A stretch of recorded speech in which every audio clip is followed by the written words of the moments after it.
Dewa United Banten akan menghadapi tantangan yang berat di musim depan. Mereka tidak hanya tampil di IBL saja, melainkan menjadi wakil Indonesia di ajang FIBA Basketball Champions League Asia East. Ini artinya, jumlah pertandingan yang akan dimainkan Dewa United bakal lebih banyak, mengacu pada musim lalu, di mana Pelita Jaya Basketball yang bermain di BCL Asia East, mereka memainkan 8 pertandingan hingga mendapatkan tempat ketiga.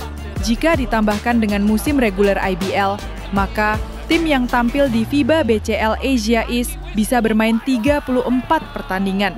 Namun, bila sampai ke level yang lebih tinggi, tentunya jumlahnya akan bertambah. Tapi perlu diingat bahwa IBL sudah mengumumkan bahwa kontestan Liga musim 2026 ada 11 klub. Jika setiap klub memainkan 10 laga home dan 10 laga away, maka jumlah pertandingan untuk musim reguler adalah 20 kali. Dengan asumsi tersebut dan prediksi jumlah laga pada BCL Asia East, maka Dewa United akan memainkan kurang lebih 28 laga untuk musim depan. Namun bukan masalah berapa pertandingan yang akan dimainkan, melainkan bagaimana persiapan Dewa United dalam menghadapi tantangan berat ini. Salah satu keputusan paling penting dalam tahap persiapan adalah mendatangkan head coach Agusti Julbebos. Setelah itu, Dewa United harus menyusun daftar pemain yang tepat untuk musim depan. Pelita Jaya Basketball membuat keputusan yang penting pada off-season tahun ini. Setelah merekrut David Singleton sebagai head coach dan memperpanjang kontrak Hendrik Savionga, Pelita Jaya mempertahankan Jerome Anthony Bin Jr. Dengan ini, mereka mulai membangun tim dan menghitung kuota pemain. Bin mulai menjadi bagian dari tim Pelita Jaya sejak musim 2024, musim di mana dia berhasil membawa timnya menjadi juara IBL sekaligus meraih gelar MVP Finals. Bin juga turut andil dalam kesuksesan Pelita Jaya menduduki peringkat pertama di klasemen IBL 2025 dengan rekor 20-3-3, sehingga layak jika dia dipertahankan. Masuknya Bin ke roster, maka Pelita Jaya sudah memakai 1 slot dari 3 pemain asing. Karena untuk musim 2026 nanti, IBL sudah menyampaikan aturan bahwa kuota pemain asing ada 3, dan itu juga termasuk pemain naturalisasi atau heritage. Mereka berniat untuk merebut kembali gelar juara liga yang lepas ke tangan Dewa United Banten musim lalu. Setiap klub peserta kompetisi IBL 2026 nanti boleh menggunakan 3 pemain asing, termasuk naturalisasi atau heritage player. 2 pemain bertinggi maksimal 200 cm, dan 1 pemain boleh di atas 200 cm. Namun, ada batasan lain yang harus ditaati oleh klub-klub peserta IBL 2026. Aspek lain yang menjadi perhatian utama adalah penyesuaian dan penerapan salary cap bagi pemain asing. Pada musim 2026, IBL menetapkan batas gaji maksimum sebesar $30.000 Amerika Serikat per bulan. Peraturan ini dirancang untuk menjaga proyeksi finansial klub serta daya saing kompetisi.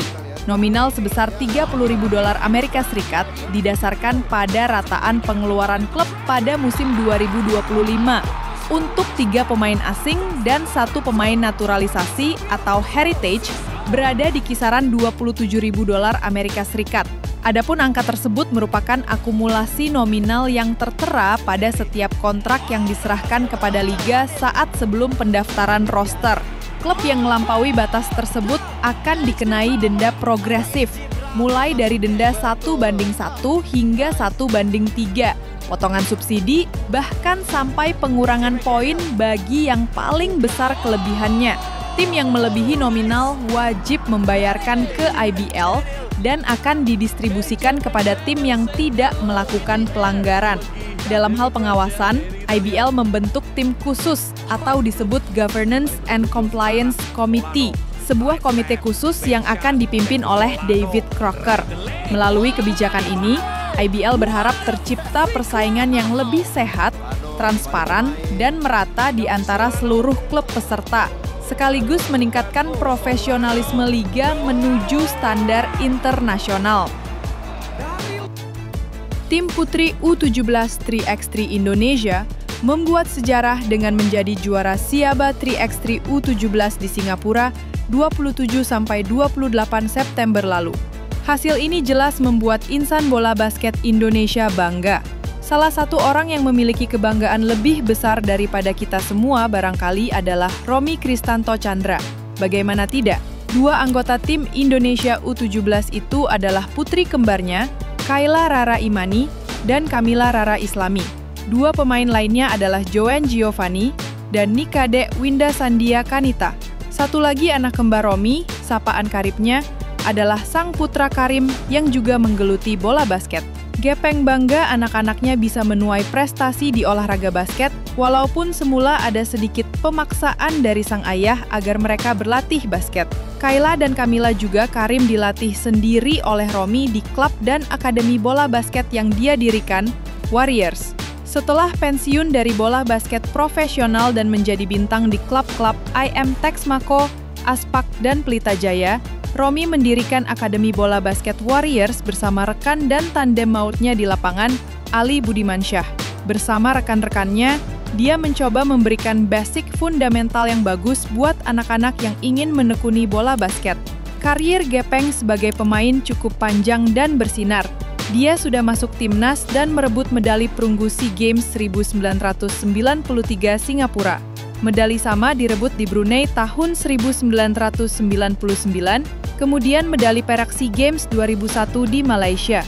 Dengan sederet prestasi tersebut, Romy Chandra layak disebut sebagai salah satu legenda bola basket Indonesia. Bola basket bukanlah olahraga pertama Gepeng. Semula dia lebih serius menekuni bulu tangkis bahkan bergabung dengan sebuah klub. Dia baru berlatih bola basket ketika SMA. Romy kini telah menularkan bakat kepada putra-putrinya. Tak hanya itu, dia juga telah memberi bekal fundamental dasar bagi para pebasket muda yang bergabung dengannya di Warriors. Kita berharap putra-putrinya dan juga anak-anak didiknya akan terus dan semakin bersinar memberi kontribusi pada bola basket Indonesia. Terima kasih, legenda. Ransimba Bogor menyulut api semangat IBL fans yang sedang harap-harap cemas mengamati pergerakan kontestan Liga. Karena pada 20 Oktober, mereka mengumumkan bahwa KJ Buffen akan kembali berseragam Rans untuk IBL musim 2026. Buffen merupakan salah satu pemain paling produktif di Liga musim lalu. Dia memimpin Rans dalam hal poin dengan rata-rata 23,6 poin per game di musim reguler.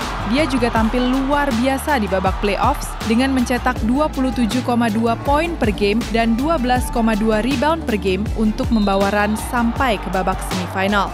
Buffen dan Aaron Fuller merupakan duet asing yang berhasil meningkatkan performa Rans musim lalu. Ditambah dengan strategi G2 dari pelatih Anthony Garbelotto, Rans mampu menyelesaikan musim reguler 2025 dengan berada di peringkat ketiga di klasemen akhir.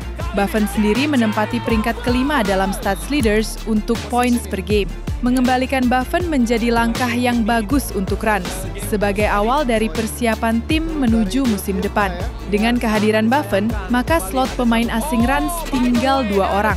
Rans kini semakin membuat penasaran, bukan hanya tentang daftar susunan pemain saja, tapi juga pelatih kepala yang akan memimpin tim ini di musim depan.